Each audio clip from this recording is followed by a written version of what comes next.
Hojik iramda Manipurda loisanmak ngamdana layriba kangluk anigi irang marak asida Manipur Police ki personnel singi marakta ningai chendanaba chung thokre mamang thakta amukta thokhidriba yamna thajadaba thodok amada ngarang nung thin pung amaga minini fumangarom tarpa matamda Bishnupur district ki Moirang Police Station da Netrajit Kauba Sub Inspector oina fampuriba amana Numit nini gi mayum gi tangai fataba thabak amagi damak suti pibiu hajarakpada ningai sangdanarpadagi khud yauna funakre hari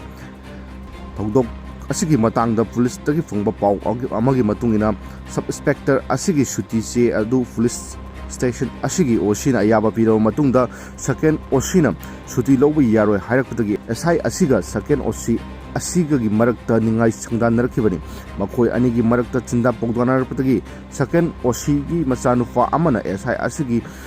mathakta khut thabauki masida SI asigi simbalda sokki bagalona yathaki ya amasu sokki hari adumoinamak SI asi suti ayaba phangbadagi mayumda chakre hari